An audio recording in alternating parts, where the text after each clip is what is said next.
welcome to the La Sierra Show. We are at episode, I'm not even sure at this point, I'm pretty sure 17. It's been a wild ride. We're almost at the end of the quarter, end of the season.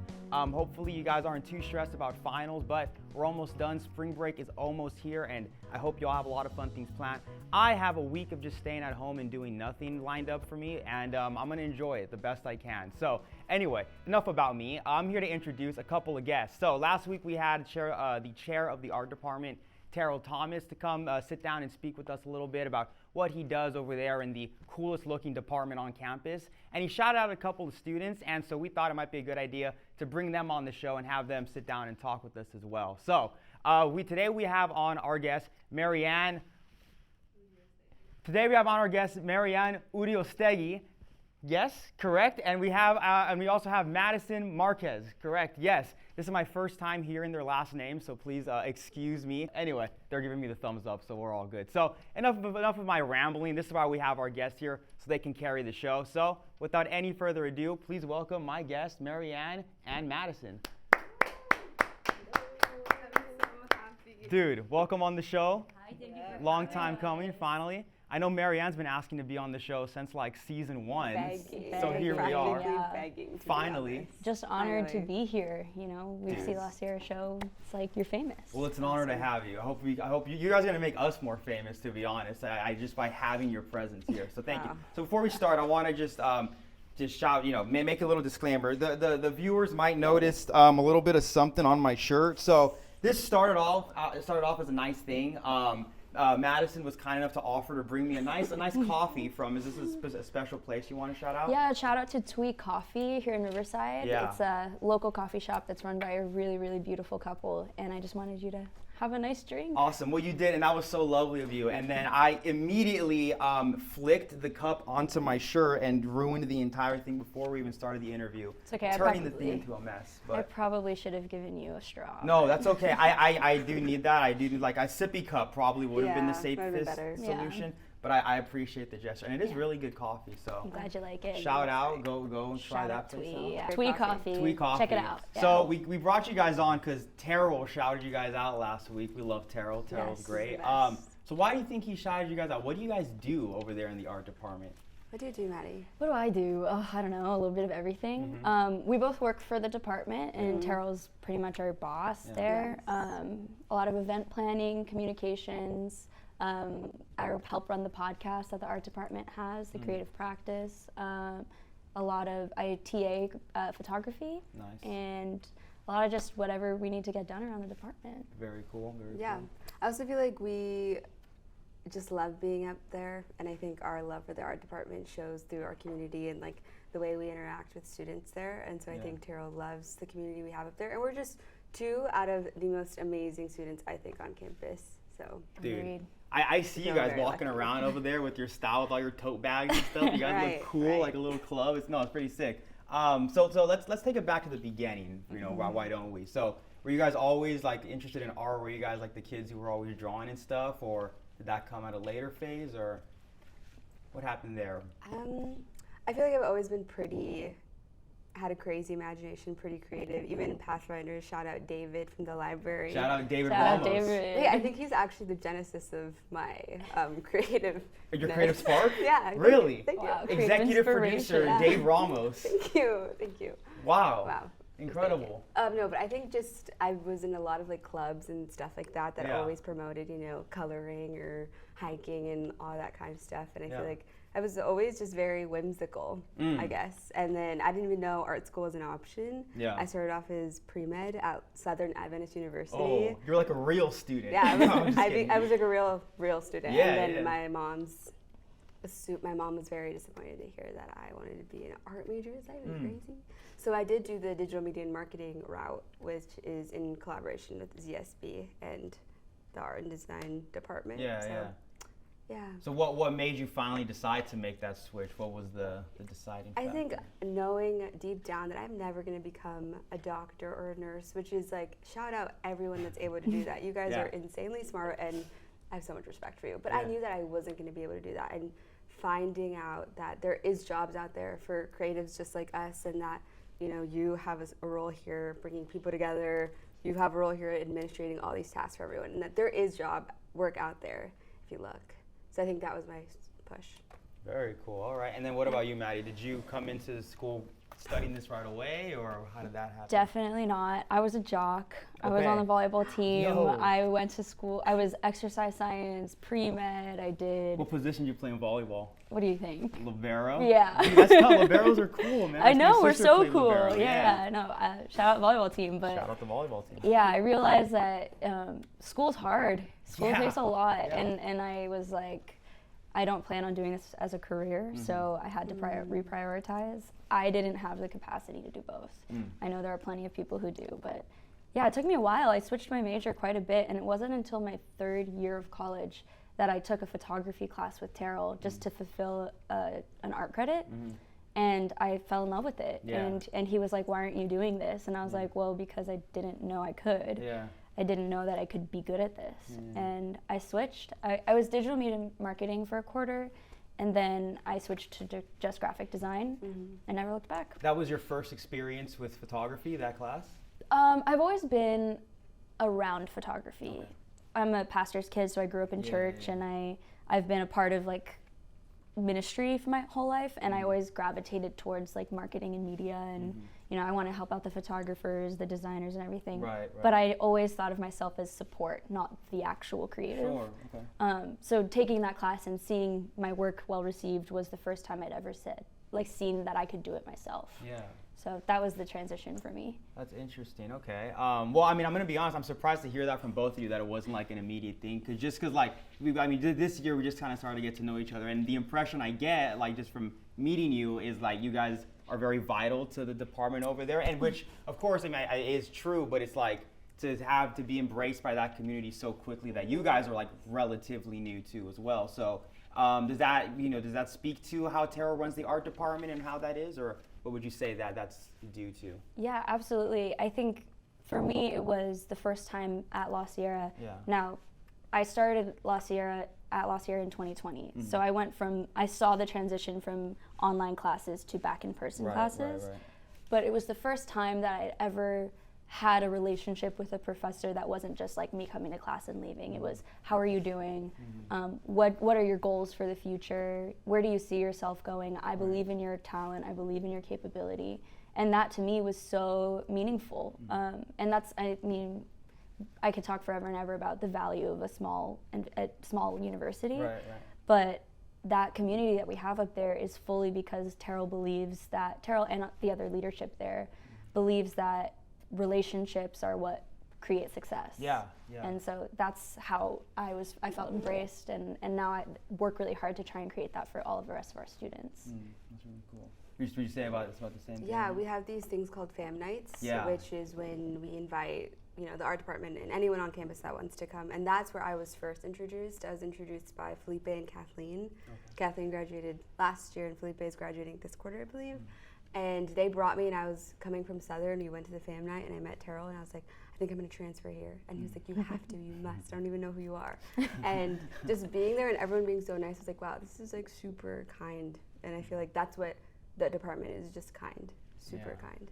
That's really cool, because you hear that a lot about La Sierra, that like the community is like the biggest aspect of it. And I think it's true, and like that small scaleness, but I think the art department takes that to like another level, like they really stand out even in an environment that is all about that. So I think that's really cool.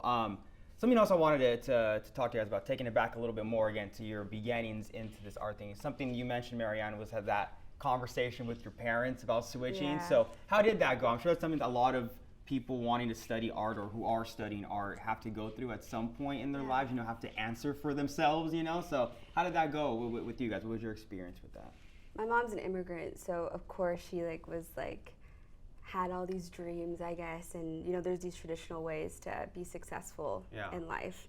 And I think she had this idea for me and really pushed me towards those things, and I kind of felt bad I wasn't able to fulfill those things for her, but she's so supportive and always knew who I was. My dad was a graphic designer too, and I didn't know that until very recently, or a couple years before I switched, and my mom was like crying and telling me like, although this hurts me, and we've since then, healed some things about that, but she's like, although this like hurts me, or maybe not hurts me, but maybe this isn't the dream I dreamt for you. I know this is your passion, and I know you will do so well because it's basically ingrained in you.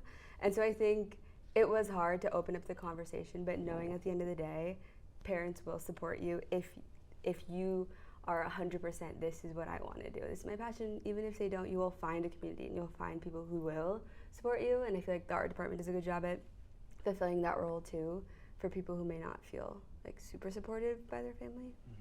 Does that make sense? Yeah, I'd say it was a hard transition to go from the promised future doctor of the family to a creative. But my mom's also an immigrant and comes from a family that really valued healthcare, or it's like healthcare or law, like those are your options, or like computer science or something. And my mom's generation of family was very pushed into that, and I think that to counteract the resentment they had for that, they haven't pushed that on my generation of family, of like cousins and siblings. So we've all kind of gone on different directions, and I'm the youngest of the clan of college students now.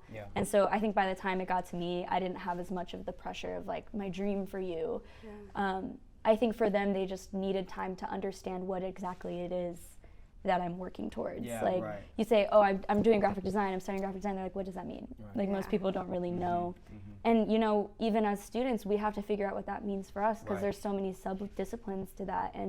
And these days in the creative field, if you do one, you have to wear the hats for all of the tasks. And so there's a lot of like, okay, but what's your job going to be when you graduate? You know? But I think the department does a great job of really encouraging us to go after it and push ourselves. And we've both had really great work opportunities already that feel encouraging now that we're kind of ending our college careers, going into the workforce full time. What are some of those work opportunities that you guys have gone to do? Last year, actually, I went on a music tour for a musician, and that was super cool. That is pretty cool. I was very nervous because I was going to miss finals week and everything. And I talked to Terrell and Tim, and I was like, this is something I really want to do, and this is a crazy opportunity, and I have to leave in like 3 days. And they were like, it's okay, like, we know you're going to do well, like, just give us all your final work while you're on the road. And I wouldn't have been able to do that, I think, in any other capacity. That's like, crazy. And that changed my life, like going on that tour, meeting all these people. And then from then I've had like opportunities to like shoot an Olaplex commercial and all these like crazy, I guess, creative opportunities. But then I had emailed Terrell, I was in Michigan, and I was like, Terrell, I was sitting back and reflecting on everything that's happened, and I realized that I wouldn't have been able to feel confident to go out and meet these people if I didn't have all the tools that Terrell prepared me for. Not just the, I guess, art of it all, but more so the personable skills and meeting a creative person and like interacting with them. And so I thanked Terrell, and I was like, thank you so much for everything you taught me. But yeah, that's like some stuff that I've done. What have you done, Maddie? Some stuff? You some just stuff. You dropped like I an know, entire resume. Okay, yeah. My fault. Okay, cool, yeah. Follow that up, Maddie. No, I'm like, I did a couple photo shoots, and I did a couple. No. I realized I had an earbud in my ear this entire interview, and I swear I was not listening to anything. That's so funny. That's crazy. Imagine I had another podcast going this entire time. That's hilarious. He's like not listening to us at all, Dude, I had like actually. Joe Rogan in my ear. No, that's not. He doesn't. Yeah. My fault. Yeah. Anyway. No, you're okay. Sorry to cut you off. No, you're fine. What are we talking about? What career opportunities have you had? Yeah. I've had a lot of internship opportunities, doing a lot of design work. I do photography and layout design, and I've done some like creative direction on some projects, which is really cool to get without having years of experience in the field, because that's usually something you have to work yourself up to. Can we stop right there, actually? Yes. Yeah. What is a creative director? Such a good question, and a complicated answer, I think, because in different capacities it means different things. But creative direction is basically the person who is the tastemaker for a project. You are making decisions on what you want something to look like, what kind of production you want to run. You're helping managing people. In some cases, you're doing a lot of the labor, and in other cases, you're doing a lot of people management. Gotcha. But your job is to make sure that the vision for the project comes to fruition. Interesting. Okay. Yeah. So you got to do that sometimes? Yeah, I've got to do that a couple times now, and so that's and like that's my dream job. Yeah. So I really hope to get to work in that capacity for the rest of my life, really, as long as I can. But that's a really coveted role because you have to have excellent taste, and taste takes time to develop. Sure. Yeah. So, yeah. What would you say your taste is? What's your thing? What's my taste? Yeah. Oh, I think my taste is really people. Like I really love working with people, and I love making things that reflect the people who are working on them the project. So like my role at the art department is a lot of managing people or making sure that one person's work can transition into the next person's work. So if you're talking taste like aesthetics or stuff like that, like that's, you have to be versatile with that, you know. But I think ultimately like my contribution to that is I think I know how to push people into their potential. Interesting. Yeah, I mean that's try to. No, that's an art in and of itself, just being able to work with people. Yeah. It's an art skill that a lot of people don't have, to be honest. It's but hard. It's a hard thing to learn. Yeah. What about you, Mariann? What would you say like your strong suit is as an artist? What do you prefer to work with? Do you like to manipulate people like Maddie does, or do you like? No, I'm just. I love to be manipulated. Sure. To be manipulated. Okay. All right. So you wouldn't want to be at the top, like the creative director position. You want to be somewhere like. I feel like it does take a village, of course, to Right. everyone here. But I do feel like Maddie and I work really well at the department because I guess I'm not the best at wrangling people up and being like, because what we have to do. She's underselling herself on that, but. No, but genuinely, I digress. you do an amazing job. Okay. And so I feel like you do a great job at like telling us what tasks to do and get them done. And I feel like I would say, I do the social media for the department, and I do like, I guess like our merch or illustrative stuff. So maybe just the design aspect, I feel very strong in that and making things pretty. Yeah, that's my job, making things pretty. Things pretty. I like it. Very cool. I think another thing that she's underselling about herself, because now we're just complimenting each other, right? This wouldn't be an artist roundtable if it didn't just divulge into us saying how great the other person is, right? Honestly, yes. But something that's been so fun about working with Mariann this year has been, I think you've always had these skills, but after your tour, you've really honed in your looking for solutions to problems skills. And I think that works really well with me because I'm like, okay, I have a running checklist of things that need to get done in my head. And she's very like, oh, I've done these 3 things already, so take it off your list. And so she's really great at that, and we work really well together. And it's been fun. But it's awesome. Yeah, her vision, like her design, and then I'm just like, yes, or let's make it a little bigger, and then we're like, let's get going. Let's get going. And it seems like the art department gives you guys opportunities to kind of exercise these strengths pretty often. Yeah. I mean, there's a lot of creative freedom in that.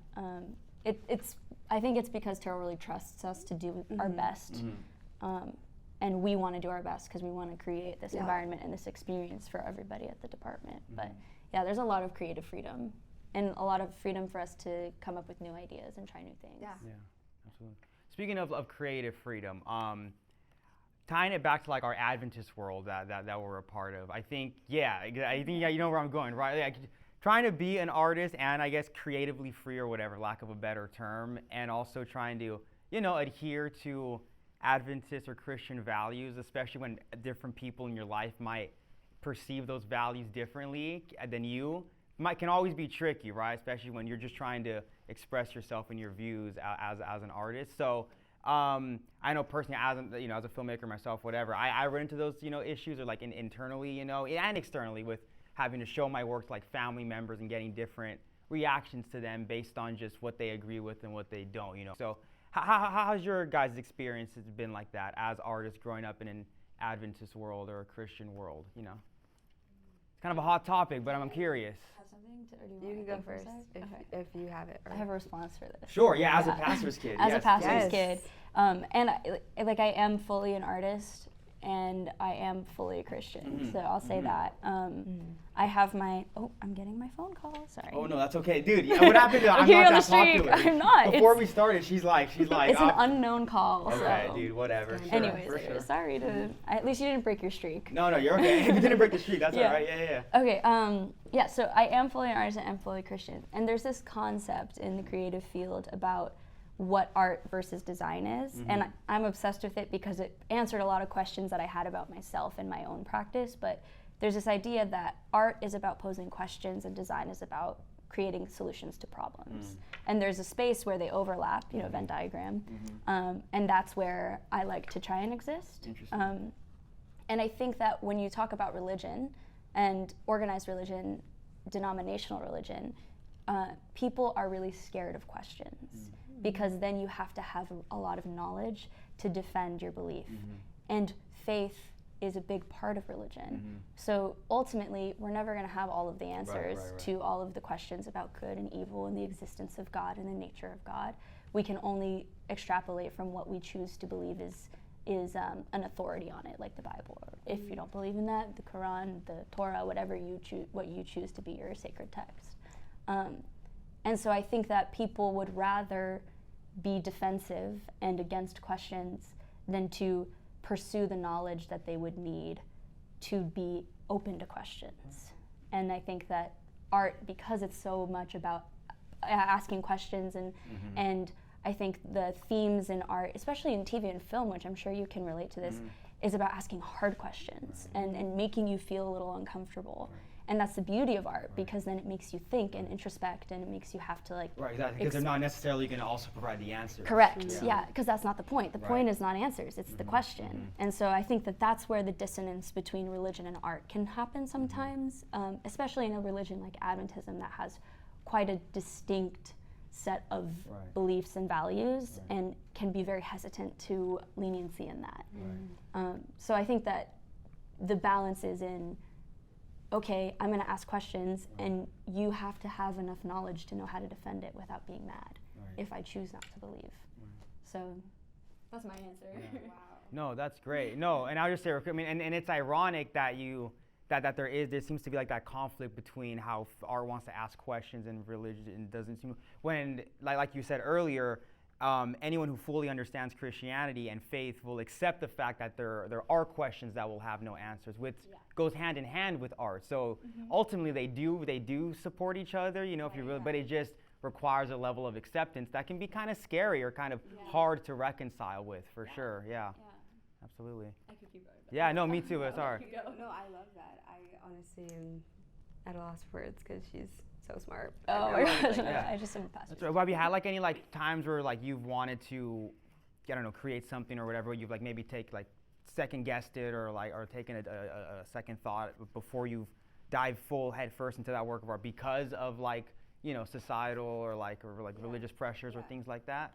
I guess I was talking to Maddie about this recently, how I feel like I want to be more intentional with my art in that way, where I feel like I haven't challenged myself really in wanting to make art that I guess is deeply what I believe in. I am so focused on, I guess, more like the design of it all, like the functionality, like how do things work. I had to make it look pretty, not more so what I feel. And I think that's something I need to explore more. And it might be because of like religious being scared of like, oh, the art that I make is a representation of who I am, and what if like, you know, it. Well, I mean, that's just scary in of itself. Yeah, not even maybe religion, no, it just might be like exactly. Vulnerability. Yeah. So I feel like I haven't given myself that opportunity, and I would love to. I will say though, things that go hand in hand with just, you know, working with artists is the things that we learn of like being kind to one another and humility and all these things. They really do take you far, and I feel like that's what I've learned from growing up.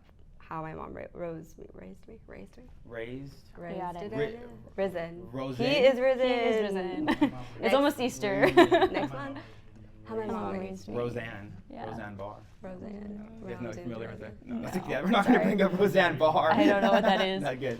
Can I say another thing, or do we need to move No, on? you can't. No, I'm just kidding. Yes, Maddie, you can speak. Yes, of course. If you, Oh, well, I if was gonna reference this conversation that we had, because there's a book called The Creative Act by Rick Rubin, and it's held in very high regard to artists and artist community. Yeah. So we actually read that book as a part of a class in the art department, and in that book, Rick Rubin, it's kind of a collection of his thoughts, and so it's not linear, and it's not always like sometimes it contradicts itself, and that's okay. I mean, he's not saying this is the ultimate guide to being an artist. It's just a published work. And he talks sometimes in that book about being an artist as being a spiritual experience, and how he devotes himself to his art, like some people devote themselves to their God. And I remember us having a discussion about that in class, and it made me severely uncomfortable because I grew up in a very Adventist household where idolatry is like, there is no other image of God but our God, But then there are other people who are like, that's a beautiful picture of how to fully submit yourself to your creative practice. And I think that vulnerability that you were discussing is the difference there, is like, are you willing to do you have the desire to completely submit yourself to your creative practice?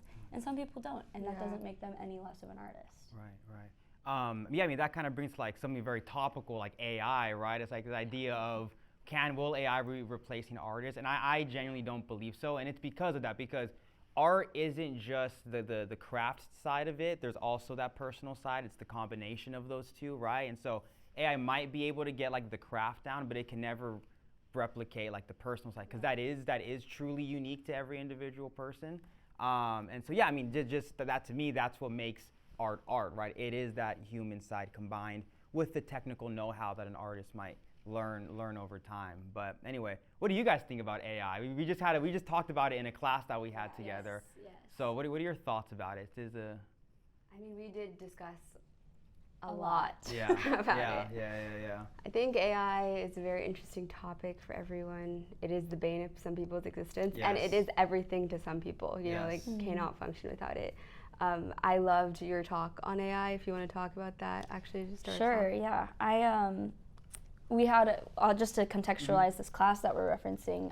We had a class, senior seminar, capstone kind of class, and one of the topics that we discussed in the class was AI.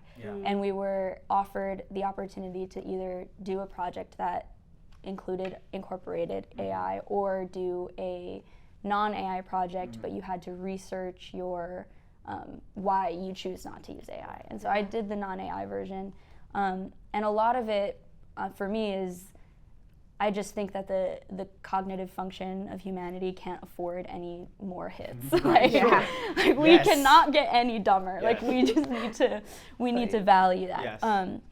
But this topic it's big, and it's just showing up everywhere, and there are ethical reasons why I choose not to use AI that are environmental. But I think that the comment you made about people are afraid of AI, the fear I have of AI, other than just people are being dumb, or let me say it, other than people are getting dumber. It's the same thing. It says the same thing differently. Is and the environmental impact, of course. One of the things is that we already live in a society that undervalues creativity, and it's hard enough to get paid as an artist. And I think the integration of AI into the creative field is making the value decrease even more. Because now the question of why can't I just have AI do it is something we're actually getting asked. And I'm like, well, go ahead and try and see what happens. And you're going to have either really poor graphic design or work or whatever, or it's not going to work. And so I think that I don't think it will replace artists, creatives, designers, photographers, all filmmakers, writers, directors, creative directors. But I do think that it will cause people who don't understand the value of that work to decrease the value even more, devalue the work even more, and we can't afford that.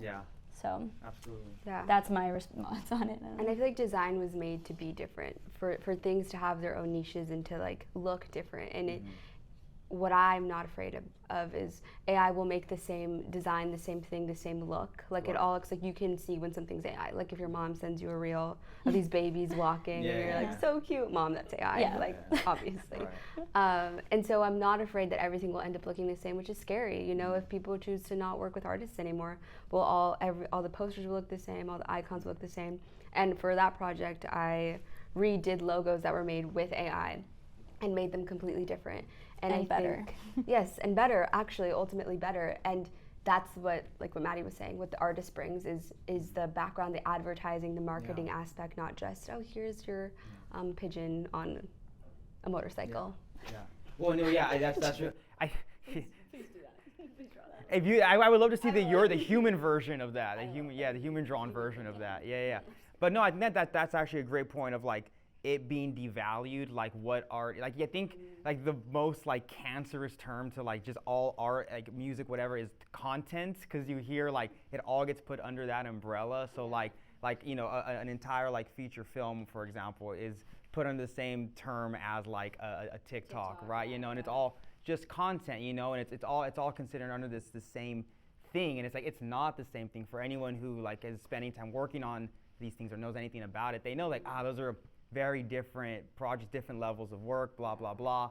But ultimately, the people who are making these statements and making these terms and like changing the value are the consumers. Yeah. And so they only see the end product, and that's consumption, and so it's all the same to them. Yeah. But then you see like these like companies like play into it. Like they call it content. Netflix calls their own movies content. They call it the content library instead of just a library, things like that. So yeah, I know. I think that's a very serious thing that is happening, the devaluing of art in and of itself, for sure. But on the other hand, I think it is easy to go like all like doom and gloom mode in terms of like getting work as an artist. Because I really don't think that's reality. I think there is tons of work to get as an artist. You guys are both seniors. What do you guys have planned coming up after college, after school? Anything? Is that the scary question? For me, it's a scary question as well. Yeah. I'm working on trying to get some work with Adobe. Okay. And I'm hoping to just kind of put my head down, learn the industry, get all the lessons, do all the grunt work, run all the coffees, and then eventually, when I can build my own client base, go freelance. And my ultimate end goal would be to open my own media production company with my friends, like these other creatives that I think do excellent work. And I know a lot of the struggle that creatives have is a lot of the administrative side of things. Right.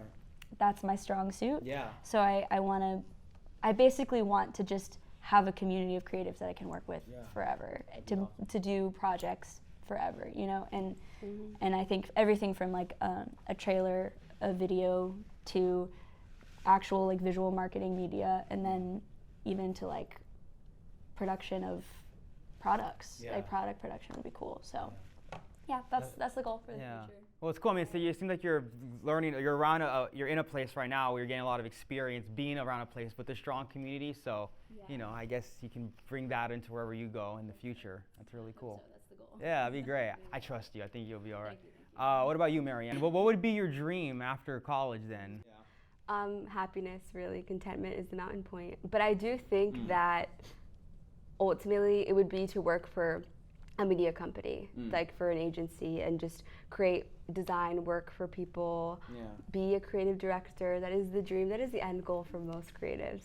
And work for brands that I love, like Glossier or Air One, beauty brands, wellness brands.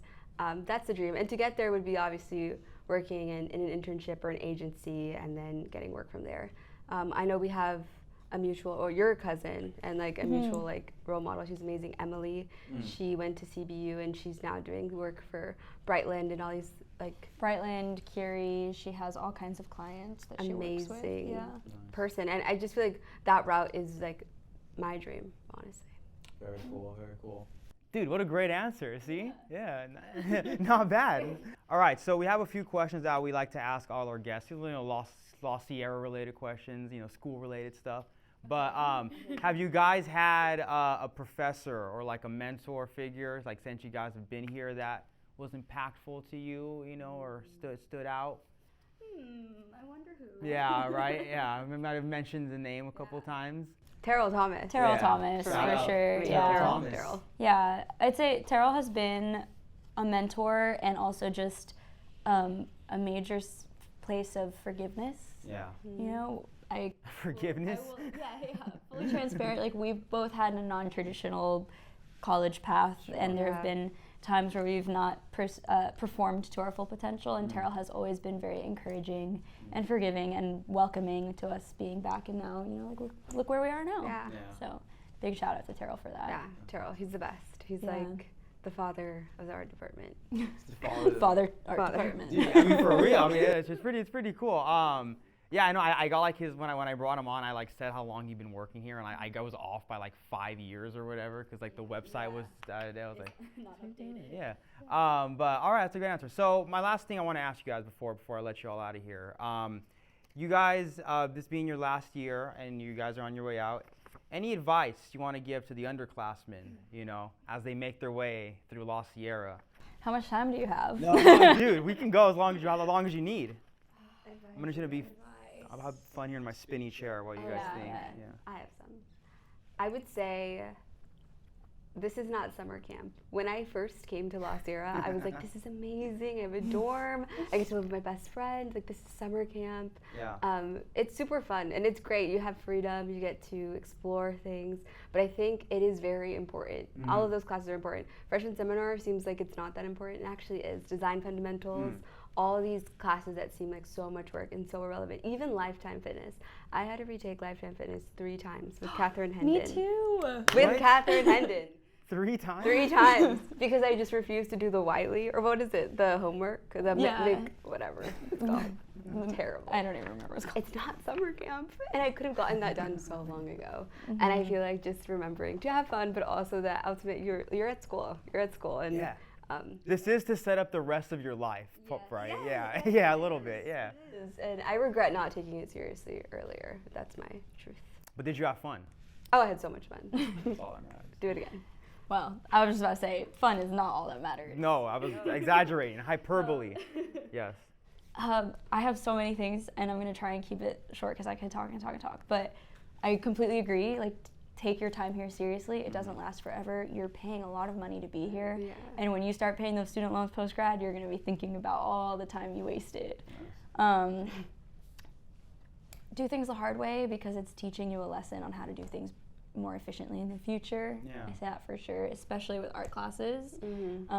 Writing an essay, like knowing how to do that just by your own cognitive capabilities is really important. Know the resources that are available to you. Like, I know they talk about, you see the email about wellness, go to wellness, you know, get the free health care for a little bit. They talk about the writing center, they talk about tutoring. If you're not doing well in a class, somebody's willing to help you. Ask for help, talk to your professors, make relationships with your professors, talk to your upperclassmen in your department. They've done what you're doing now, they've already struggled through it. Go to class. Yeah. Go to class. Go to class. Yes. I'm talking to you. I'm just kidding. I go to every single class. Yes. Yeah. Ever. I say respect the attendance policy. That's what I'll say. Yes. Like go to class, but if everybody has a couple days of a quarter that they are not going to go to class, that's fine. But like showing up and people seeing your face, that does matter in the end. And professors do care. Yeah. They do care that you are not wasting their time. Yes, they do care, absolutely. Yeah. And people will notice. Like our second time we ever talked, you were like, "Oh, are you a transfer?" And I was like, "It's my 4th year here," and I realized I've been doing something horribly wrong this whole time. But anyway, now we know each other, and this is great. Yeah. And now we'll be on our relationship is on the internet for the rest of time. So if he ever tries to claim that we're not friends, you heard it here first that we're friends, right? Absolutely. Yes, absolutely. Absolutely. That's your show. Yeah. Well, with that, thank you guys so much for making the time and being on the show. I had a blast. So did we. Yeah. Having us. Yes. And well, thank you all for watching. And that's a wrap. I'll have a round of applause for my guests. Thank you very much. Hey, thank you. Can cut. Cool. All right, cool.